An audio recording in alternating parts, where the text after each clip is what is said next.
Have you ever wondered why the news plays the same 5 stories again and again? Let me give you a little hint. Brainwashing and repetition is the most basic form of brainwashing. Join me as we look at the news cycle and talk about why the mainstream media is so gutless and afraid to report the truth.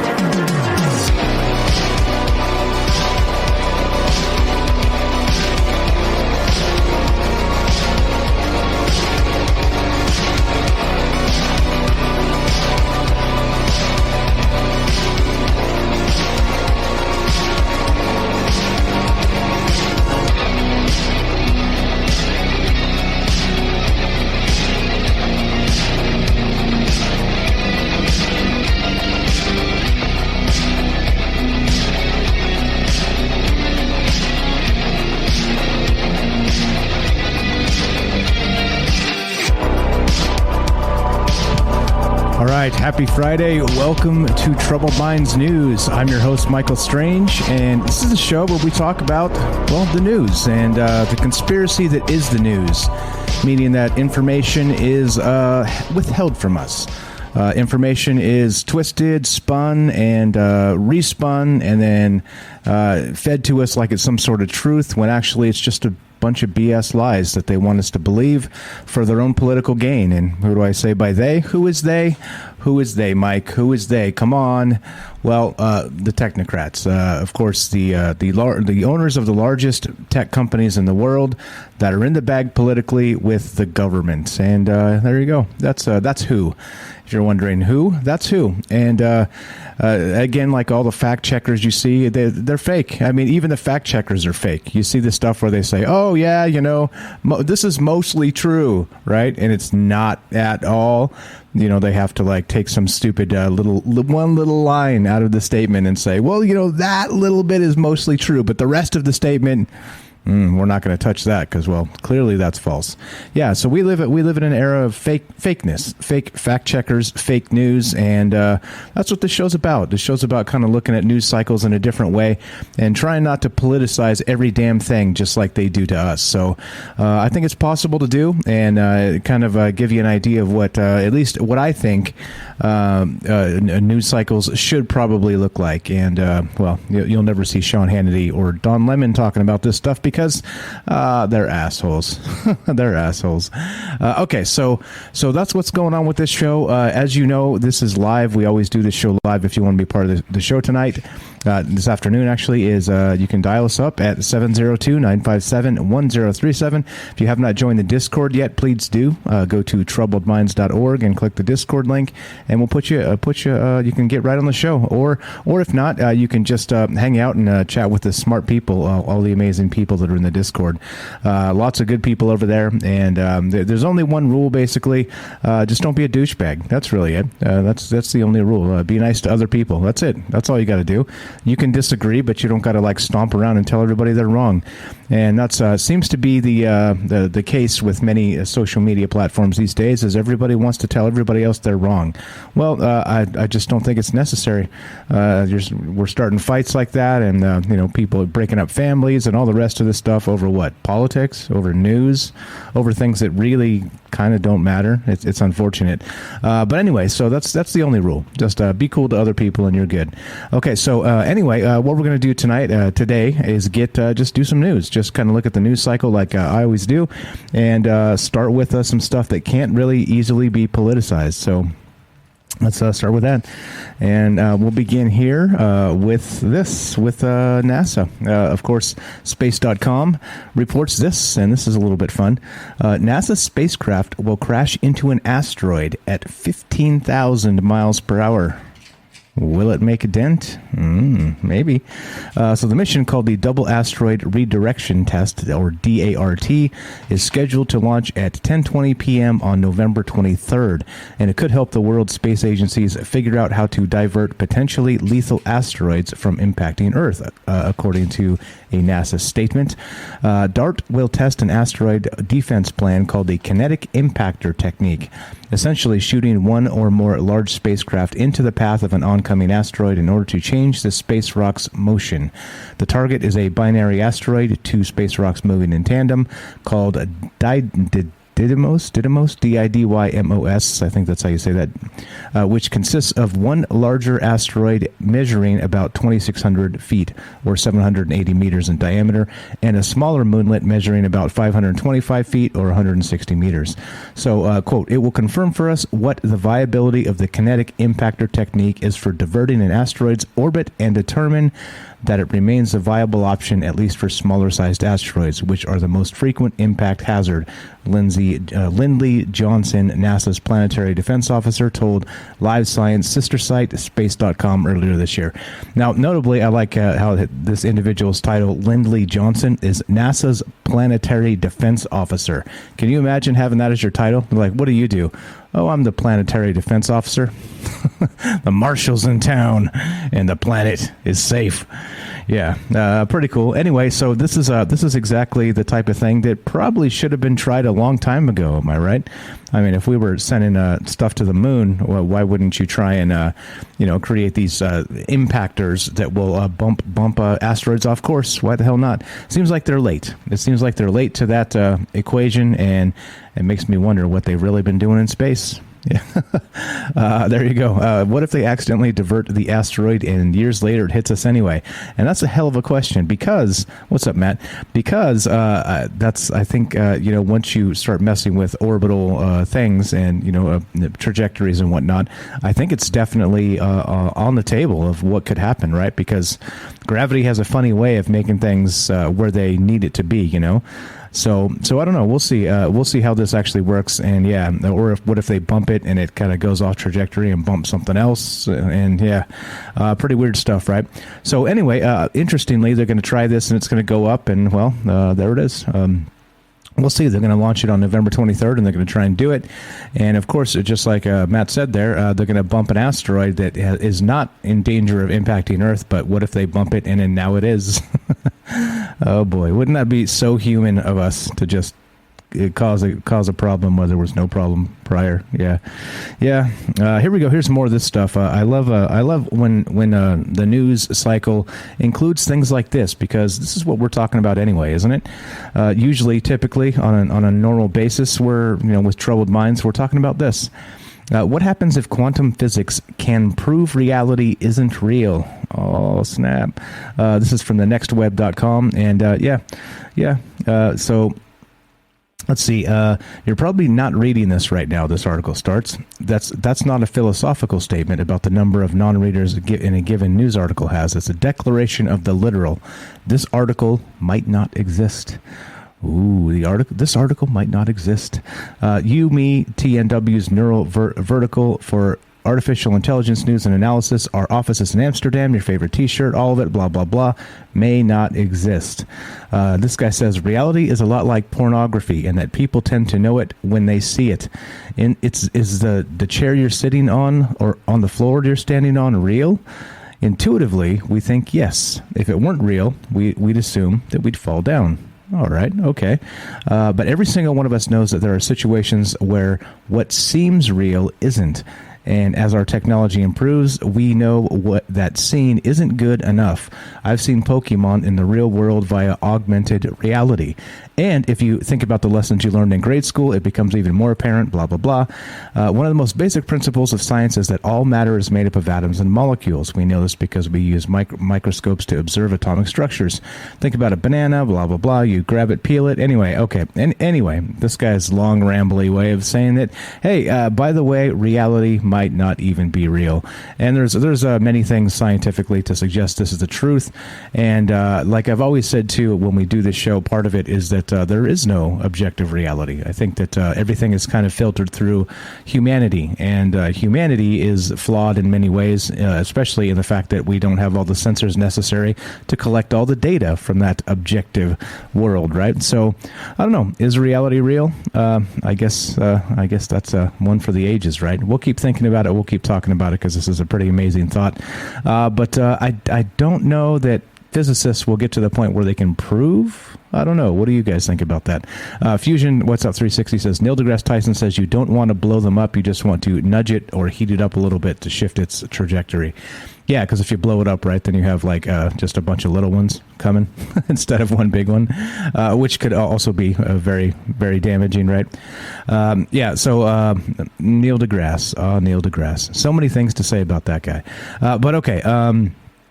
In any case, what we're doing is we're talking about the news. And as always, you guys know we do this to include you. If you want to be part of the show, give us a call at 702-957-1037. That's 702-957-1037. And you can be on the show, talk about whatever you want to talk about, basically, because that's what this is about. It's about getting together and talking. Right? Simple, very simple. All right, let's keep on trucking, shall we? Let's go back. Let's get the chat up. I'm having problems with Twitch because they actually it broke my setup, my streaming setup, because they had to reset, right? Because they had that big Twitch hack. You guys heard about that, right?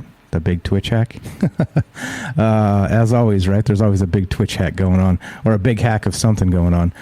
So anyway, I had to reset the stream key and do a bunch of other stuff. But yeah, what's up, Matt? Matt says reality changes based on observation. The observer effect, right? Yeah, good stuff. Speaking of the Twitch hack, let's actually look at that. I don't think we talked about that last time, did we? I think it happened after the last news show. So here we go. This is from CNBC. Let's add this to the mix. And it goes a little something like this. Hacker breaches Amazon's Twitch video site, exposing future product plans. All right. And so there's a whole lot to this, because apparently somebody hacked Twitch and ended up getting the entire source code, including like payouts from creators and all the rest of this stuff. So interestingly, here we go. Amazon's video streaming service Twitch was hacked Wednesday in a breach that includes details on payments to content creators and an unreleased product from Amazon Game Studios. The anonymous hacker said they were releasing the information to foster more disruption and competition in the online video streaming world, and called the Twitch community a disgusting, toxic cesspool. Ooh, burn. In a post to the anonymous message board platform known as 4chan. Twitch confirmed the hack in a tweet, but did not provide details on the extent of the hack and what data was obtained. Apparently, all the data was obtained, which it's not a good thing, right? As always, I always say this, that when these hacks happen, these companies always try and minimize it. They'll downplay it and say, well, they didn't get all the information. They just got most of the information. And, of course, well, what can you do? So, what's up, Gibby? I see you there. Yeah, I mean... it's unfortunate, but this is the world we live in, and everything is going to keep getting hacked. Like I said, if you can build it, you can hack it. And so this was kind of unprecedented, and they got the entire source code and probably bank account information for people that are creators on Twitch.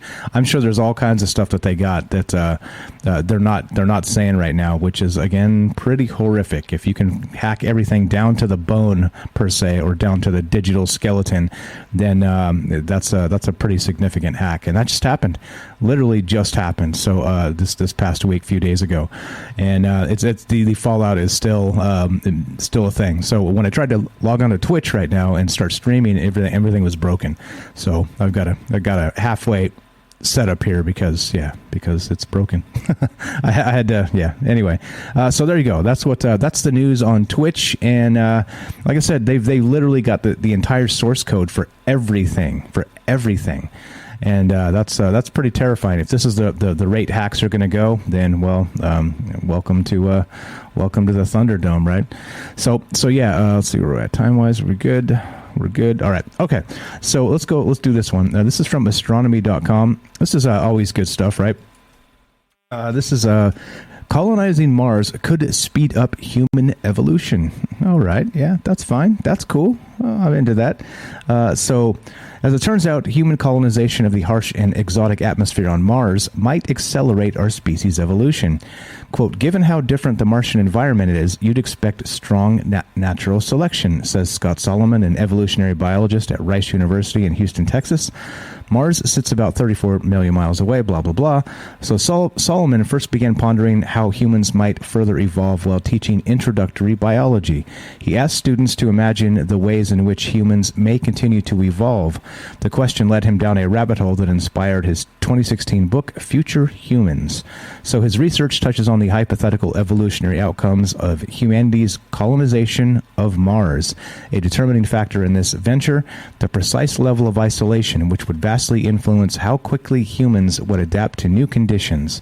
If humans moved back and forth from Earth and Mars as quickly as every generation or two, new influxes of Earth-born human genes moving to the Martian colony could slow the effects of certain genetic mutations. Meanwhile, remaining within the vastly different conditions on Mars might speed up the pace of human evolution. Quote, it could be hundreds of years in the right circumstances, Solomon says. So, interesting. This is, maybe. Let's call this maybe. Again, it's one guy's theory. Maybe it won't. But I don't know. I think the Mars stuff is pretty fascinating in and of itself, because can we even colonize Mars? I think that's a probably pertinent question here. Elon Musk thinks we can, and he's accomplishing a lot of things other people say they wanted to and couldn't do. So do we believe Elon here, or is it going to be very much like the original, what was it, like the Roanoke colony, right, where they ended up disappearing? Who knows? I think this is weird, and long term, we'll see. They say it's going to happen in our lifetime. We'll have the first people on Mars, and so hopefully Stanley Kubrick has passed away, so at least he won't be the one shooting the Mars landing. So there's that. Rest in peace, Stanley Kubrick. All right, so what else do we got? Are we at time-wise? All right, let's take a quick break and get a word from our sponsor, which, of course, is you. Are you digging the show? If so, you can support us quite easily and at no additional cost to you if you already have an Amazon Prime account. Since we stream on Twitch every day, all you have to do is link your Amazon Prime account to your Twitch account, and they give you free games on a monthly basis for your personal use, and also a bonus $5 a month to send to your favorite streamer as a way to bring more people to Twitch. And all you have to do is sync up the two accounts and click subscribe. Thanks for considering us. All right, here we go. This is from CNN.com, the most trusted source in news. Yes. Google will prevent climate change deniers from making money from ads. All right, here we go. This is the crackdown in full effect. You're not allowed to question the narratives or the, quote, science. As always, we're supposed to follow the science. And because, the science is settled on this matter because they say it is, then if you're making money on this, you're going to get shut down. Sorry. Here comes the crackdown. One crackdown anyway, as the rest of the crackdowns continue all around us, raining like wildfire. Google is cracking down on the ability of climate change deniers to make money off its platforms and to spread climate misinformation through advertisements. The company said Thursday it will no longer allow advertising to appear alongside, quote, content that contradicts well-established scientific consensus around the existence and causes of climate change. Notice the language. The well-established scientific consensus. It is because they say it is, right? It is because they say it is. Love how that science works. So Google will also prohibit advertisements that deny the reality of climate change. What can you do? The policy, which goes into effect next month, applies to any content on YouTube and other Google platform that refers to, quote, climate change as a hoax or a scam, as well as denials that, quote, greenhouse gas emissions or human activity contribute to climate change. And you guys know me. I have a very large problem with the way the media deals with climate change and all the alarmism and all the BS they're trying to feed us all the time. But we have this in particular that's, I don't know, let's call this less good. What happens when they crack down on everything? This is a crackdown on speech, is it not? I think this is a crackdown on speech, on, asking questions, on, again, like if everything's so airtight and they have all the answers and it's, the scientific consensus, as they put it, why are they trying to censor information, right? Why are they trying to demonetize particular information? If the information they have and, again, the scientific consensus is so airtight, I don't understand what's going on here, right? So let's see. Content that contradicts well-established scientific consensus around the existence and causes of climate change. Ah, yes. And the climate is always changing, isn't it? I think that's part of the problem here is that a lot of these computer models have proven to be false or way, way off because as of now, we should be underwater, okay, based on the same stuff. It's a little sick. It's a little sick. What's up? I see there. Indigo Child says, this planet is always getting hot or cold. Play its history fast, and it's a constant. Exactly right. What's up? Matt says, yeah, it's something out of 1984. Exactly. Like, you're not allowed to question the Ministry of Truth, are you? Or they'll demonetize you and take away your ability to feed yourself. Yeah, there you go. So, quote, we've heard directly from a growing number of our advertising and publisher partners who have expressed concerns about ads that run alongside or promote inaccurate claims about climate change. Inaccurate claims. Gotta love it.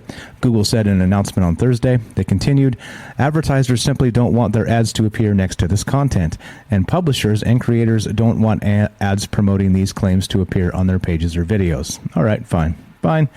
I mean, so what they could do actually is if the people don't want that stuff displaying, they could make that ad a sensitive ad and, make whoever's putting the content up, let's say I don't want climate change stuff on Troubled Minds, right? I could just click the little box that says none of these ads, please. And, well, it wouldn't happen. See, there's ways to do this without just completely removing an entire block of content from being online, right? And so, as always, there are ways around these things, but they just go with a nuclear option and just say, well, nope, you're not allowed to get paid for this anymore. So, yeah, there we go. More Ministry of Truth throwing things into the memory hole. Just like the election, right? Not allowed to talk about the election still, even though it was so airtight and the most secure election in the history. We can't talk about it because, you see problems. Anyway, let's see. This one is from sciencefocus.com. This is pretty good stuff. I always love this when we have a Troubled Mind show, the other show that we do, and have a show about dreams. Dreams are one of those things that are fascinating. Everybody has them. Science doesn't fully understand them, and but it doesn't stop scientists from meddling and trying to get into the dreams of individuals. And check this out: how scientists learned to enter people's dreams. Yep. Billionaires are jetting themselves into space, and quantum computing lies around the corner. Yet one of the most familiar and everyday aspects of human nature remains frustratingly tricky for scientists to study. Dreaming. That's right, dreaming. Theories abound, but the truth is we don't really know much about why or how we dream. A major hurdle for scientists has been the fact that when people are dreaming, they're largely closed off from the world. At least that's been the assumption for a long while. So researchers have resorted to asking people upon awakening what their mind was doing while they were sleeping. But that's a sketchy and unreliable approach. So, of course, enter, the dream police. Quote, memories of dreams can be missing some parts of dreams and can be distorted and incorrect. So that's all we have to the dog.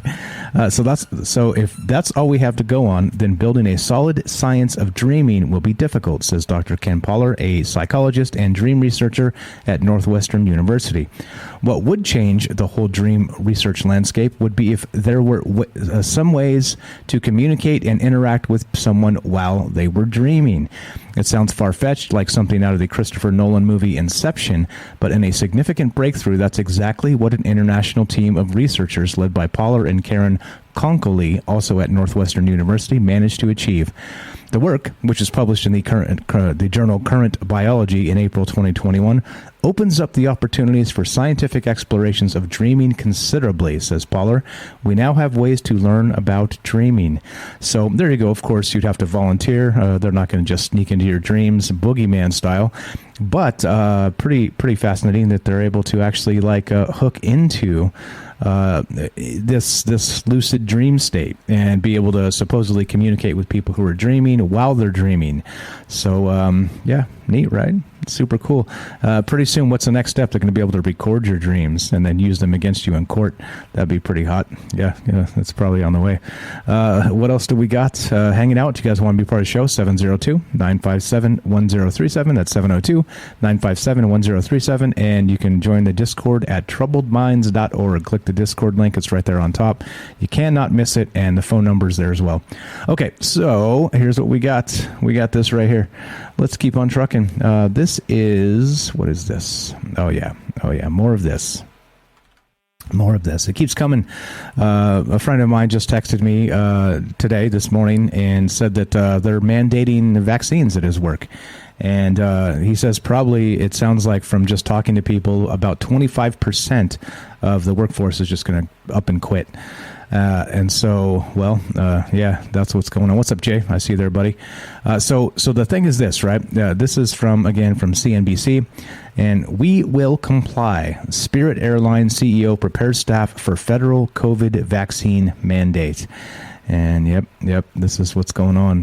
Like I said, a friend of mine said that about 25% of his staff is going to quit, is just going to bounce and say, no thanks, I'm not taking this, I'm out of here. I'll find something else to do. So Spirit Airlines CEO Ted Christie said on Friday told staff to get inoculated against COVID-19 ahead of forthcoming federal vaccine mandates for large companies. President Joe Biden last month said the government will require companies with more than 100 employees to mandate vaccines or regular COVID testing for staff. Yep, and this is what's happening. Quote, the federal government has made it clear that COVID-19 vaccination or testing requirements will be mandated for companies with more than 100 employees, and we will comply with that order, Christie said in a staff email, which was reviewed by CNBC. Why companies with more than 100 employees? Because science, guys. Because you have to follow the science. Because that makes perfect sense, right?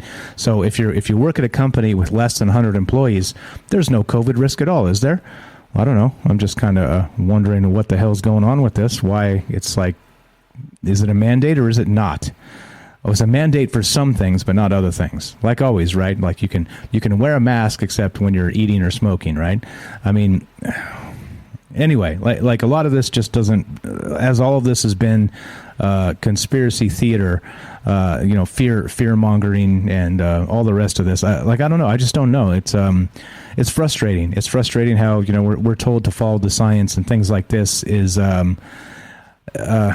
It doesn't make sense. It just doesn't make sense. Why the magic number of 100 employees or more, and so let's say this, if you had like 100 employees and you were somewhere right around there, would you fire enough employees downsize to get underneath the 100 number? I mean, it's silly. I don't know. Anyway.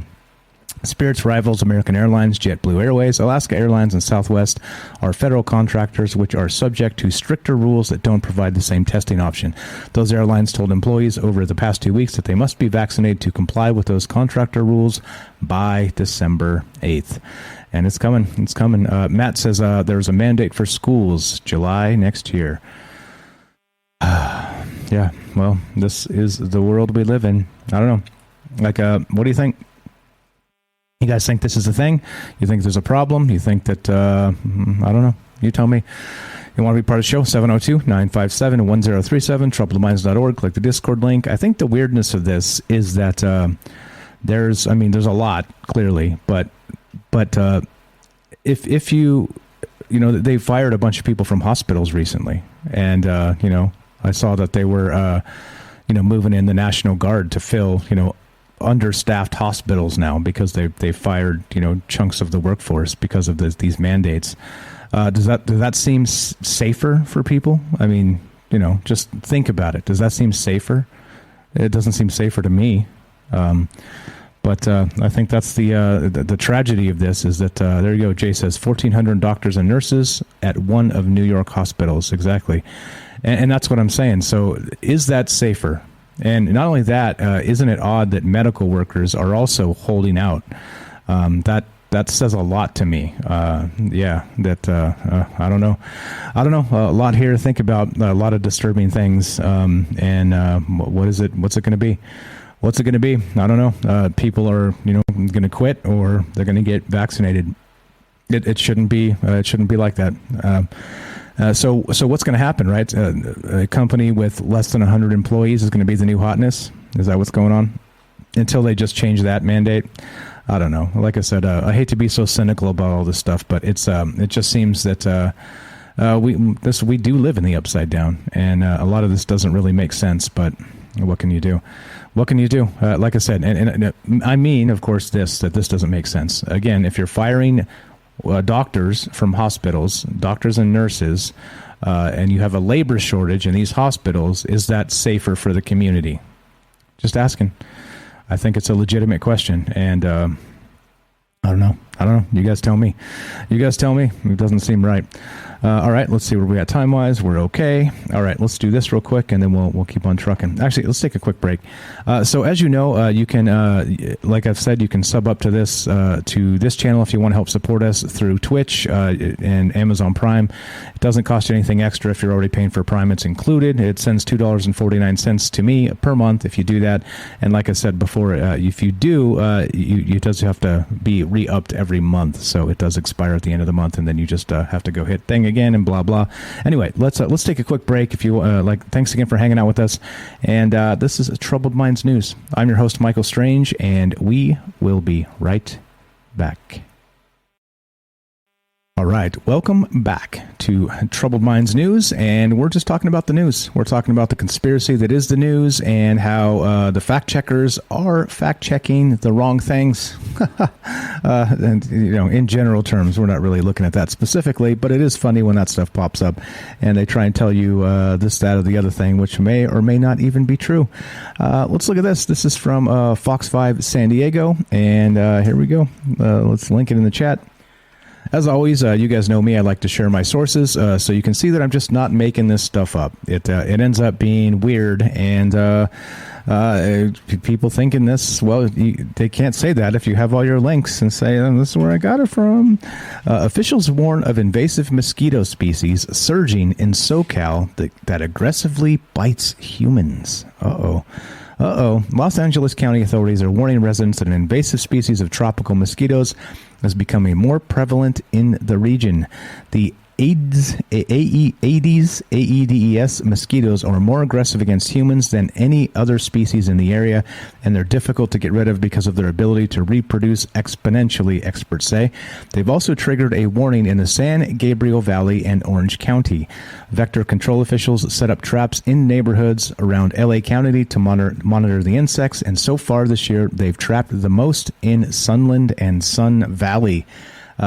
People aren't imagining it when they say they're getting bit more this year, said Suzanne Kluh, KLUH, Director of Scientific and Technical Services for the Greater LA County Vector Control District.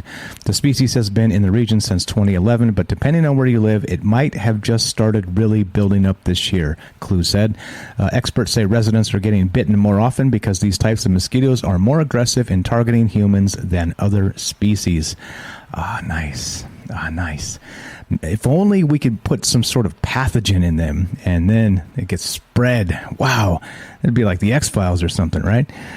So while other species prefer birds, these new mosquitoes prefer to bite people, Kluh said, and they are daytime biters. So in the shade and people's backyards, they bite people all day long.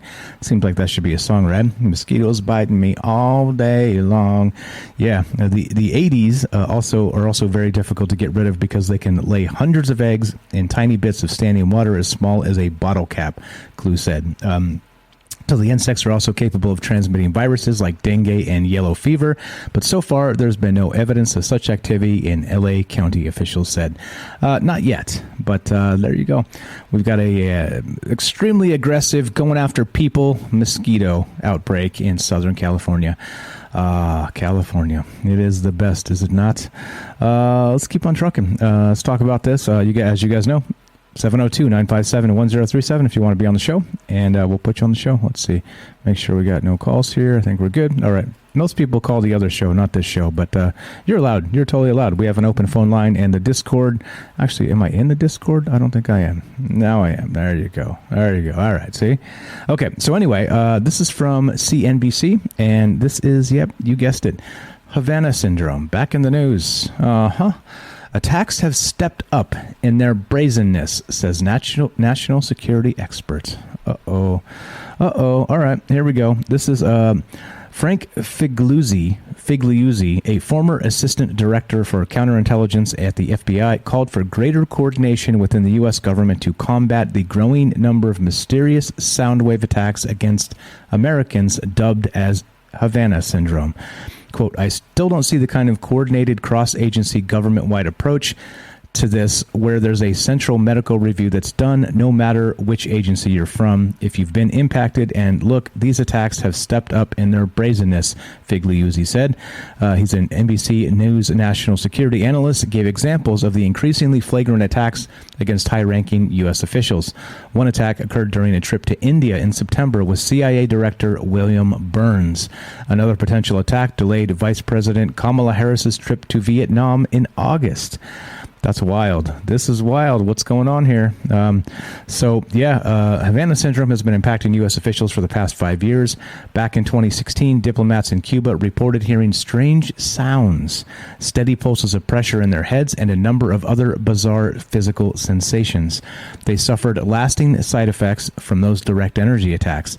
In some cases, diplomats noticed a sharp deterioration in their hearing and vision, headaches, vertigo, and even brain damage. And look what they're calling these now. So in the old days, they were calling this all kinds of different things, but they've actually said the term right here in the article, direct energy attacks. Direct energy attacks, right? So what does that mean? What does that mean? Is this sci-fi? This stuff's terrifying. Like we've talked about this in the past. If you have this weapon that it can go unnoticed until it's too late and you wake up with brain damage, that is horrifying. And who knows how big the scope of this is. They're saying it's happening all over the world, and it's happening against military, against diplomats, again, not just American, but Canadian, and it's scary. This is scary stuff. So here we go. The White House reportedly sent a warning to U.S. personnel that Havana Syndrome is serious, widespread, and poses a real danger to American diplomats and intelligence officers both at home in the U.S. and abroad. At home in the U.S. So, no, that's not good. So, quote, we've got to get to the bottom of it. We've got to have discernible medical records that say, yes, you were attacked, and we need to lay hands on who's doing this, Figliuzzi said. The White House did not immediately respond to CNBC's request for comment. And, this is direct energy weapons, they're calling this. Remember, there was a thing that I saw an article recently, too, that went back to that old idea that, it's just crickets. It's crickets causing this effect, right? Yeah, sure, buddy. That sounds totally legit. Crickets are causing this. I don't know, but it is a terrifying aspect of the world we live in.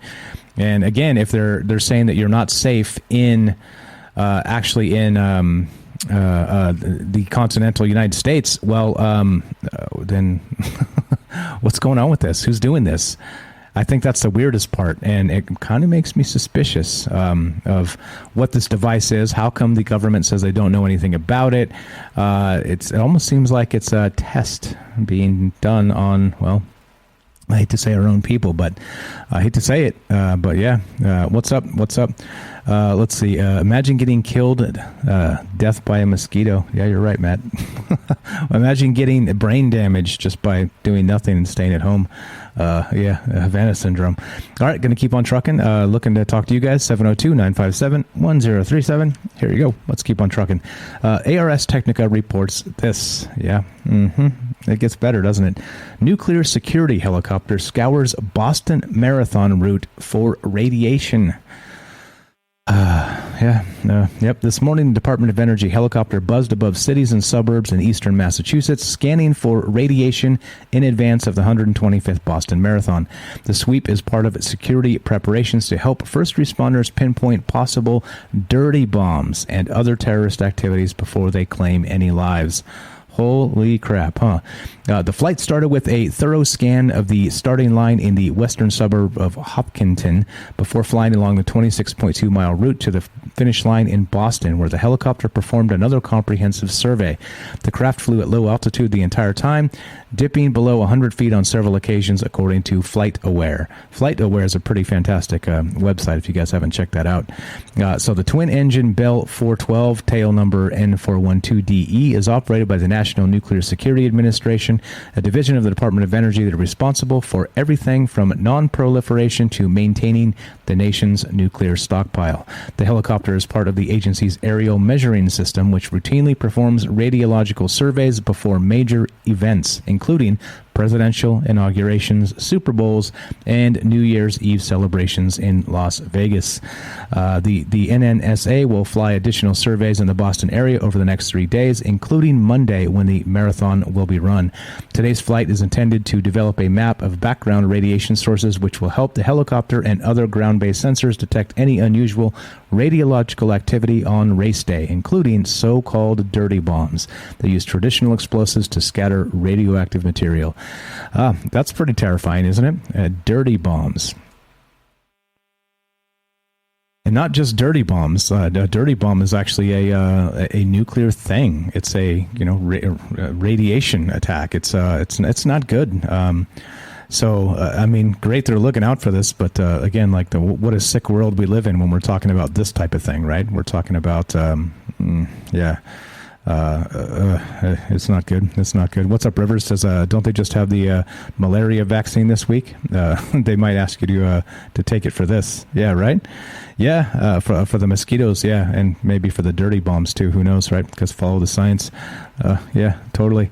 Here we go. You want to trigger me? Well, let's talk about taxes, shall we?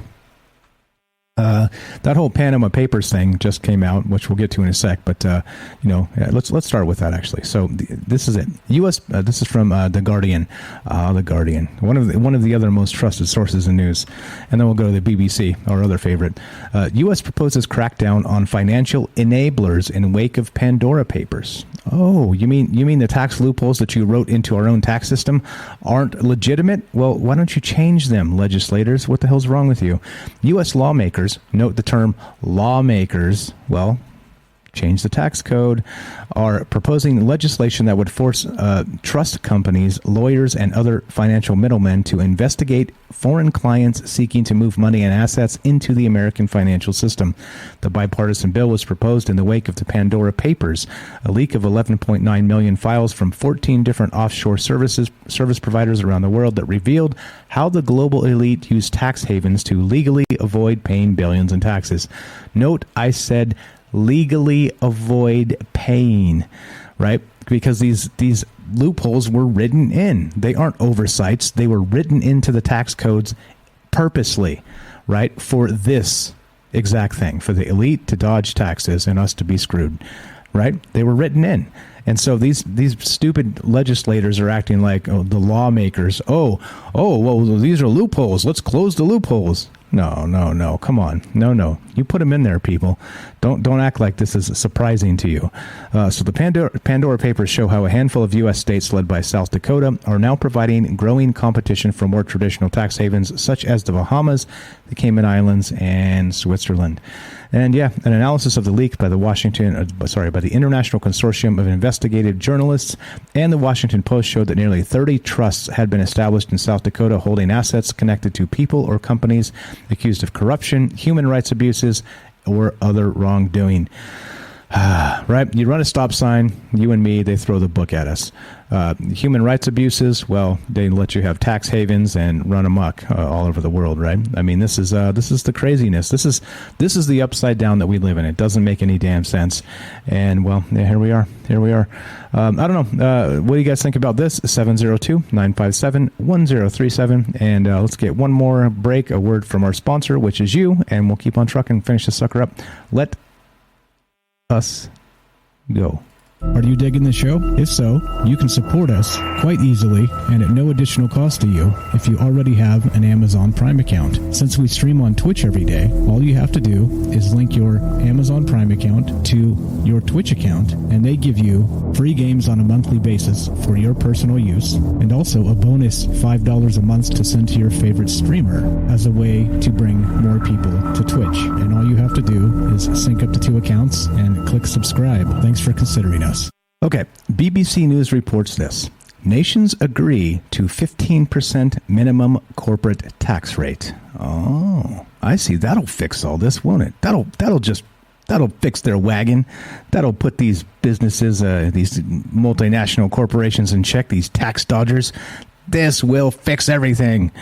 Oh, well, if you don't change the tax loopholes, it won't change a damn thing, by the way. But what it will do is it will tax small companies that don't have the means to pay these international lawyers to run their shit through the tax loopholes, right?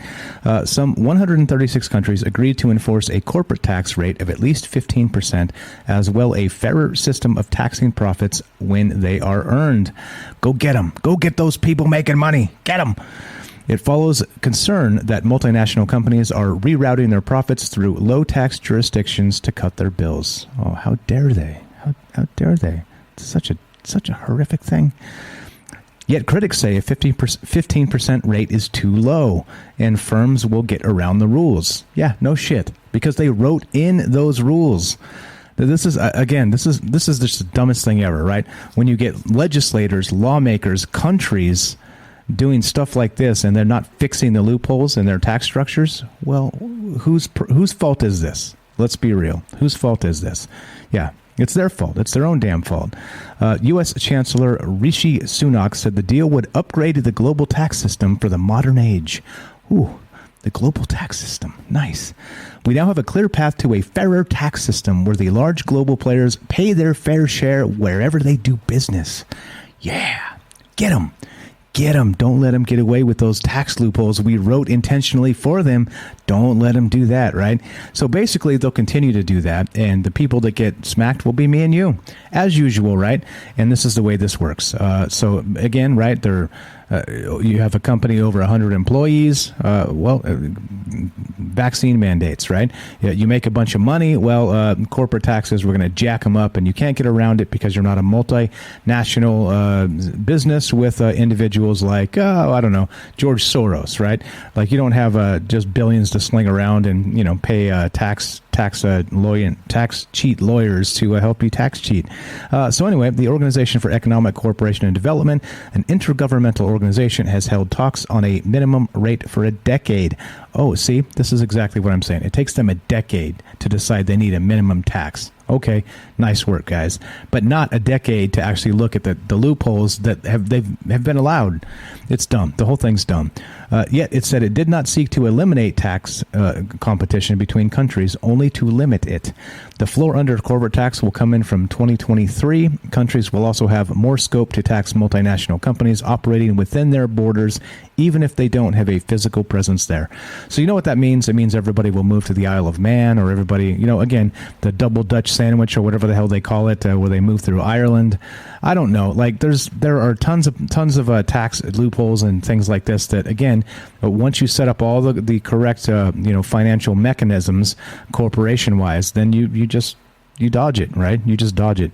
It's stupid. It's like I said, this is why this pisses me off, because everybody wants to talk about the problem, in the news, but nobody actually wants to fix it. They think this will fix it. Are you shitting me? Come on. Like, if they don't fix those loopholes, well, it's going to continue, and it will continue, and that's that. This is a pretty cool one. This is from newatlas.com, and I found this last week, but Robert actually sent this as well. Robert, the author who wrote the book Stories from a Fractured Mind. Check that out on Amazon if you guys are into that. I'm reading the book. It's pretty good. New Atlas reports this. Brain cleaning sleeping cap gets U.S. Army funding.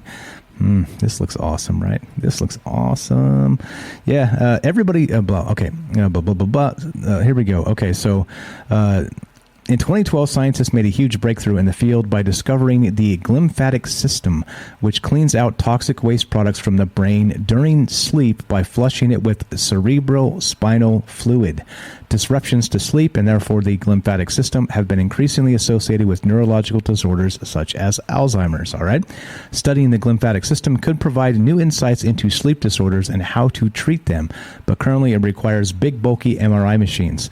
So the U.S. Army is funding researchers at Rice University, Houston Methodist, and Baylor College of Medicine to develop a wearable skull cap. Since an MRI can't be easily transported, the Department of Defense asked if we can design a small portable cap that can measure and modulate the brain health of warfighters during sleep to enhance their performance, said Paul Cherikuri, executive director of Rice's Institute of Biosciences and Bioengineering. Developing this prototype will require us to start with off-the-shelf devices and learn from them in parallel with building our own sensor technology and algorithms at Rice. Now, of course, this is going to go on, well, U.S. Army. and they're going to be able to track sleep patterns and all the rest of this. And of course, what do you think the goal is? Well, the goal is to make to bring in the super soldier, is it not? To create the person that does not need sleep. So once they do that, and they did that recently. Remember the sleeping pills or something like that to keep people from, the aging pills to keep people from aging. They're doing all kinds of whack shit in the military because, well, you need the military advantage, don't you? So this is a little bit creepy in that, it is super soldiery. And once they get to the point where they can create, the person who doesn't age and the person who doesn't sleep, you may as well just have robots at that point, right? Because I'm pretty sure all that will damage the people.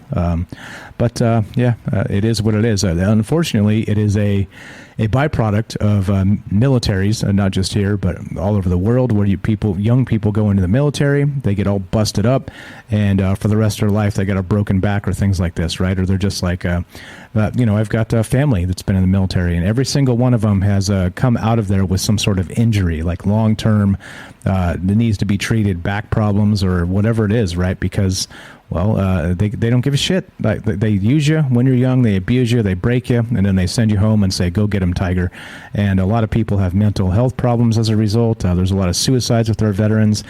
It's awful. It's a horrific thing. And then here's just another way that we're going to be screwing with their brains and to send them home afterward and not give a shit and make them wait in line and die in the hallways of a VA hospital, And I know I'm exaggerating in, many terms there, but that stuff does happen. It's just a grotesque way of running the world, and welcome to it, right? Welcome to having a troubled mind. All right, so the Epic Times. The Epic Times. All right, let's look at this. This is another good one. Let's start with this. China's control over algorithms. Yep.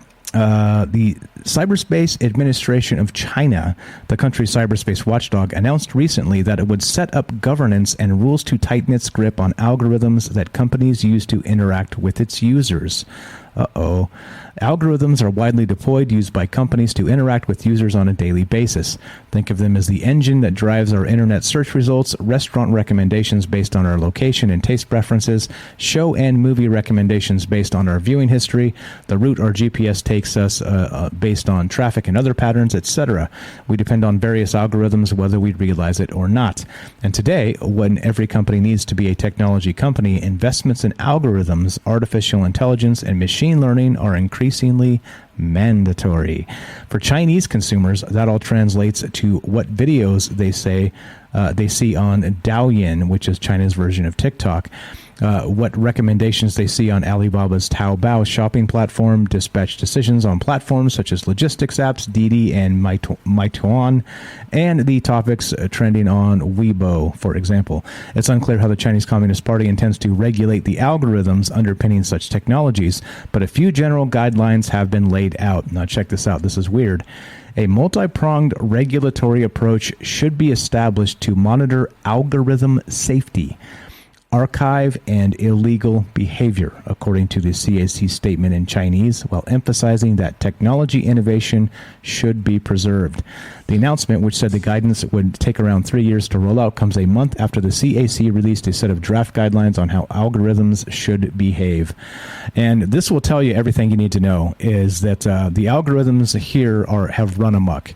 They've been allowed to, meaning I don't suggest a Chinese-style crackdown, but it's the same thing where Facebook and all these assholes can get away with all kinds of things, stoking up our passions against each other to make us hate, to make young girls hate their bodies, right, on Instagram and things like this.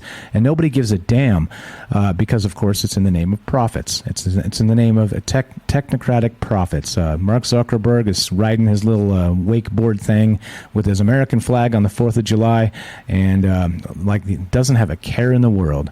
And all the while people are fighting and flinging poo at each other, like I always say. Young girls are committing suicide because they can't stand up to what the Kardashians look like, because clearly the Kardashians are concocted fake. They have the best Photoshop skills, right? They pay the best Photoshoppers. I mean, it's a horrific thing, and well, I think that there you go. The algorithms. There needs to be some sort of accountability for this, I believe, and not allow Zuckerberg and those jerks to just run amok and ruin society. So China is stepping in, and they're going to make it so that they're actually in control, at least in some capacity, of the algorithms that are being deployed in the wild, as it were, by companies. So I don't know. Like, this is the type of thing that is a little terrifying, is it not? Where does this lead? What's next? And if China is actually taking control over their algorithmic output on a nationwide scale, is that a good thing or is that a bad thing? Do you think the CCP would make algorithms more insidious or less? Or less? Here we go. Here's more the Trigger Mike news. This is fantastic. Yep, this is from Vice.com. Vice is actually one of the worst. I'm sorry, I'll just stop there. The climate crisis, the headline reads, will change the way we eat. It may not feel like it, but our food is already grappling with the effects of climate change. All right. Yeah, there we go. Extreme weather patterns and increasingly frequent natural disasters are affecting crop production. And all this spells inevitable changes to the foods and tastes that we have come to know and love. If you want to keep your morning coffee routine, wine nights, and daily rice bowls, here are a few reasons to care about climate change. All right. Below are some staples that may be irrevocably affected. Rice. Yeah. Rice, even when, let's see, because of rising sea levels, they say, salt water has been seeping into more fields around the world, turning the soil salty and making it nearly impossible to grow rice. Studies predict that coastal areas currently housing 1.3 billion residents will be inundated with seawater in the next 120 years. See what they did there? They keep pushing it out because you can't ever verify the next 120 years because we'll be dead by then. And so that's the trick, right? So remember when the climate alarmists were like, by the year 2015, all this shit will be underwater. Well, 2015 came and went, and there was none of that. So now they're going to push out their climate models to 100 years or so, and that way there's no way to actually verify it. So you have to continue whatever they say based on, the science. Follow the science, right? So since it didn't happen in 2015, if you say 120 years from now, we need to take action now, don't we? You see the game here? The game is clear. If you pay attention to what's going on, the game is clear. And again, I'm not saying this is completely a fake thing. I'm saying that when you start doing things like this and saying 1.3 billion residents will be inundated with seawater in the next 120 years, you're pushing the goalposts out so far that there's no way to validate it, right?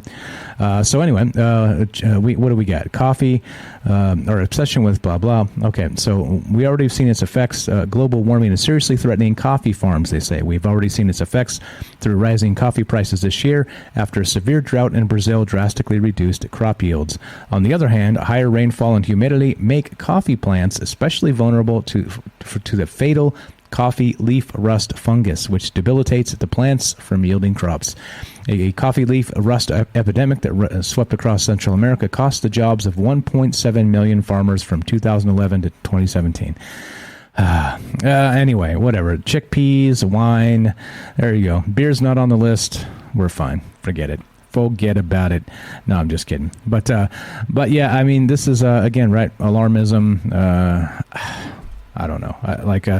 It's starting to really piss me off just the way the media controls this and handles this. And again, you bump it out to 120 years, billions of people will be underwater, right? Well, okay. Well, there's no way for us to verify, so we may as well just do what they say and legislate more of this, big government climate stuff. What's up, River says, I thought one would feel fortunate to not look like the Kardashians. Yeah, agreed, 100%. What's up, Quint says, today I learned there are octopus farms. Who knew? And California is growing coffee beans now. Yeah, something like that, right? I didn't know there were octopus farms. That's a little bit terrifying. But okay, so as we finish up, we're done for today and done for the week. So as you know, Troubled Minds will be back on Monday. And actually, stay tuned maybe this weekend. I think we're going to do Sunday for the folks who've subbed up to the show. So if you have not actually joined our Rockfin channel, please do that. I'll have a link for you here coming up in just a moment. And you can check us out. There's a lot of cool stuff going on over at Rockfin, and we're growing. The whole channel, 764 followers currently, and if you are not there yet, please do. Please come say hi. Please come sub up, and it's free. You don't have to actually pay. It'll pop up and say, you could sign up for $10 a month, which, by the way, gives you access to all the Troubled Minds premium content plus everybody else's on Rockfin.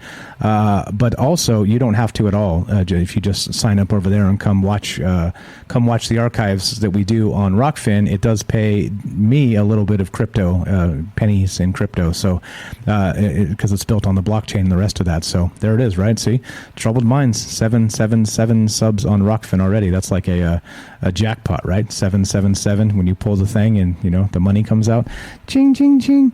It's not quite like that. I'm just joking, but it is a good thing because it's free speech. It's a free speech centric platform, and they are it's in my opinion, it's better than YouTube. Clearly not quite yet because technologically they got years of catching up to do.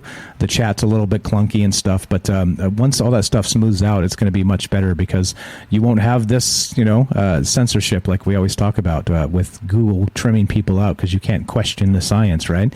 And that's what's happening. That's what's happening with not just again AdSense, which is the way Google pays creators, but also again with just YouTube channels in general. They're striking them down. They're banning things. So yeah. So please come join us over at Rockfin. Link is in the description there. Rockfin.com. It's ROKFIN, and it's rockfin.com/troubled minds, just like you would expect. And so stay tuned there. Sub up over there. I will send it on the Discord, a notification when we start. So figure around Sunday at 7, something like that, and we'll do a bonus show because why not? Appreciate you guys putting your dollars out there, and like I said, it helps me quite a bit. Can focus more on this and less on other things. So the more we get of that, the more content we'll do. So you know what to do. Troubledminds.org. Click the Discord link. Come join us there and spread the word. Spread the word. Let's see. Actually, I got Rockfin up, so let's say thanks. I haven't done this yet, so we should probably do this because there's some folks who have subbed up to Rockfin, and let's say thank you to those guys, and then we'll keep on trucking. We'll get the heck out of here. Yeah, see, so earning more of the crypto just from people watching the streams, so that's good. So watch the streams over on Rockfin, and it helps. It helps us out tremendously. So if you're going to watch them anywhere, please do it there. So here we go. What do we got? We've got this. So the folks that have subbed up to the channel, we have these individuals, and let's say thank you to them as we wrap this up, and we'll of course do the Twitch stuff later. And like I said, the Twitch is undergoing some issues, some problems because they just got hacked. So we'll see how this pans out for Twitch. But for right now, thank you to, let's play some outro music and finish this sucker up. Thank you to, of course, Robert for pointing out and helping send an email to get us on Rockfin. Thank you to Jay in New York. Thank you to Vicky. Thanks to James Salcido, our good friend from Salcido Paranormal. Thanks to Matt in California, and our good friend AJ Dare. Like I said, the silent partner of Troubled Minds. Appreciate that very much, guys. Those are our current active subs on Rockfin. Let me know if you have questions about that. I can help you. And please watch the archives over there because it does pay us just a little bit. Pay me just a little bit. And like I said, all the pennies add up. So I appreciate all you guys hanging out with us, spending your time with us. Like I said, I'm always honored by that. And as you know, don't be afraid. Just don't be afraid. That's the message of Troubled Minds. Just don't let all the fear of the media change the way you make decisions in your life. You make the decisions the way you see fit. And you're an individual and you deserve to be treated like it. So let's go. Let's wrap this sucker up and let's get the hell out of here. Appreciate each and every one of you. Thanks for listening. Thanks for hanging out. Have a fantastic weekend. We'll have a special Troubled Minds show exclusively on Rockfin on Sunday at about 7 p.m. Pacific. So join up, click all the things, and get your ass over there and come say hi. If you haven't been on Rockfin yet, we'll see you there. For now, have a fantastic Friday and a nice weekend, guys. We'll see you on Sunday.